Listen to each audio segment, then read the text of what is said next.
Before we begin, I want everyone to write in the comments the most difficult marriage or relationship problem you've ever faced. It could be a communication issue, having different goals, or just that moment of a big argument. Because today, I'm going to tell you how I, from an engineer's perspective, deciphered the real algorithm of failure in marriage and relationships. Many of you think my greatest achievements in life are Tesla, or from the outside, it looks like I've accomplished great things by overcoming technical problems. But let me tell you a secret. The most difficult problems I've solved in this life were neither getting a rocket to return to the atmosphere nor mass-producing an electric car. The most difficult problems were human relationships and my repeated destructive failures in that area. This talk isn't just for those seeking romance. It's for anyone looking for a co-pilot in life. For those who want to find a partner with whom you can manage chaos. Someone who will stand by you, not just in good times, but also in the difficult ones. The romantic narrative fallacy, the flawed algorithm. For a large part of my life, I made the same mistake everyone makes in relationships. I call it the romantic narrative fallacy. What we are taught in movies and books is happily ever after. Two people get together, fall in love, and that's the end of the story. The problem is solved. The relationship operates on a single formula: love. I approached relationships with this mental model. It was like launching a rocket. If everything goes right, you get into orbit, and the mission is complete. You live that moment, and you're happy. But in real life, getting into orbit or getting married is just the beginning. Relationships are the phase after a rocket has been launched and is in orbit. The difficulties you encounter are not limited to the trajectories you calculated in advance. Stray comets, unexpected malfunctions, and internal and external factors that disrupt the system's balance emerge. I failed many times because of this fallacy. I focused too much on the beginning phase of the relationship, that initial attraction, the initial goals. We'll get married. We'll start companies together. We'll have children. This was like focusing on the design phase of a rocket and ignoring the engineering of the post-launch propulsion system and the landing module. The real work of a relationship begins after that initial enthusiasm. That's why so many relationships, once that initial launch energy is gone, fall apart like space debris. First principles. Thinking the real algorithm of relationships. I had to rethink everything. I went down to the most fundamental principles. Just as every part of a rocket's purpose, weight, thrust is broken down into its basic components. I started to break down the problems in relationships, and I found 3 core principles. The goal should be effective conflict resolution, not harmony. Most people look for harmony in relationships. They want a life without arguments, where they always agree. This is like building an echo chamber. However,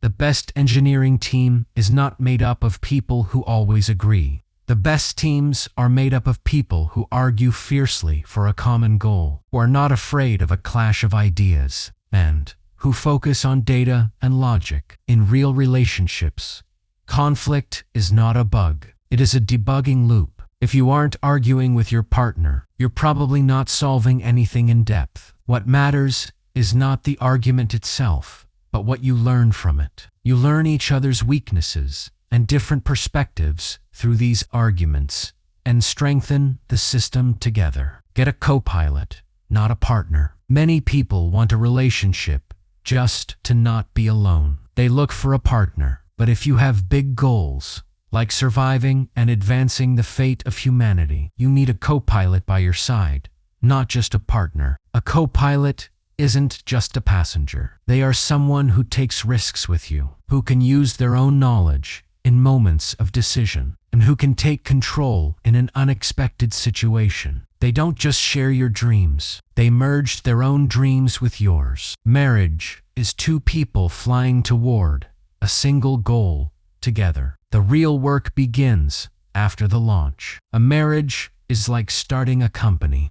The launch, that moment of the wedding or beginning the partnership. is just the start. The real struggle begins after that day. You have to operate the business, manage resources, overcome unexpected crises, and constantly update the system. In the past, I ignored this updating part. I thought relationships were a static, fixed state. But life is dynamic. People change. Goals change. Priorities change. If you don't constantly update a relationship and adapt it to new conditions, the system will eventually crash. Personal application and proof. So, what did applying these principles to my life change? It didn't make my life easier. In fact, it made it harder. Because now, I'm not just chasing superficial harmony. Now, I'm looking for a real and deep partnership. I'm no longer looking for someone who is only by my side during the good times, but someone with whom I can manage chaos and solve problems together. The real work begins after the launch. A marriage is like starting a company. The launch, that moment of the wedding, or beginning the partnership, is just the start. The real struggle begins after that day. You have to operate the business, manage resources, overcome unexpected crises, and constantly update the system. In the past, I ignored this updating part. I thought relationships were a static, fixed state. But life is dynamic. People change. Goals change. Priorities change. If you don't constantly update a relationship and adapt it to new conditions, the system will eventually crash. Personal application and proof. So what did applying these principles to my life change? It didn't make my life easier. In fact, it made it harder. Because now, I'm not just chasing superficial harmony. Now, I'm looking for a real and deep partnership. I'm no longer looking for someone who is only by my side during the good times, but someone with whom I can manage chaos and solve problems together. Right now, I'm dealing with multiple companies. I have children.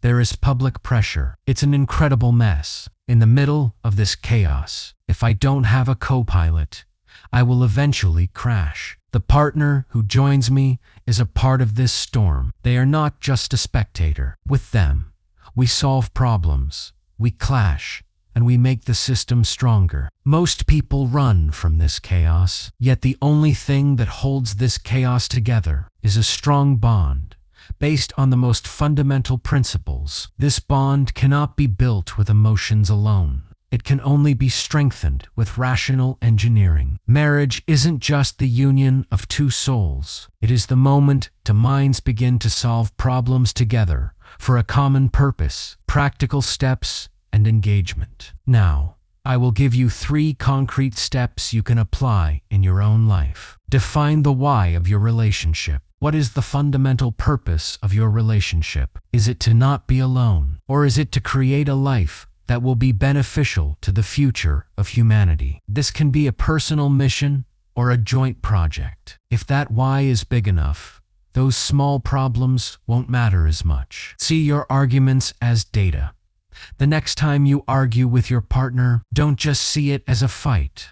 It is a debugging session. Try to understand why the argument started, which fundamental principle was violated. Avoid personal attacks and focus only on solving the problem. Accept failure as a feature. There will be failures in marriage or relationships. The important thing is not to let these failures define your identity. Every failure is a lesson. The failure of a project does not mean you are incompetent. It just means that project didn't work. The same is true for relationships. Now I ask you a question.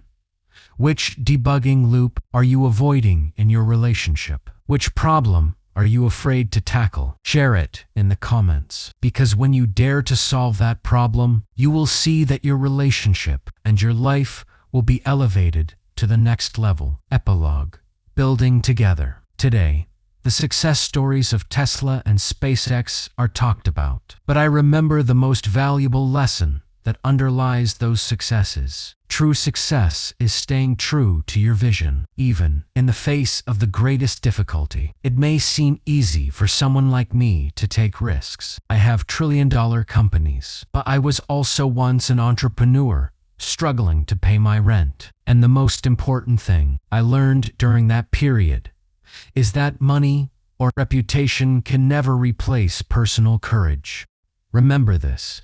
Success is not about avoiding failures. Success is about failing at the right things, in the right way, and at the right speed. Every smart failure increases your capability. After every lesson, you become a stronger version of yourself. Your most important achievements in life are waiting for you behind the failures you have not yet experienced. The important thing is whether you have the courage to find those failures. I hope this talk helps you understand that most of life's biggest problems are often within ourselves. When you free yourself from your fears, you will see how fake the word impossible is. Share this video with a friend who is waiting for validation and putting their life on hold. Help them unleash their potential. For more in-depth thinking and philosophies grounded in reality, subscribe. Remember, your greatest power emerges the moment you are freed from the expectations of others.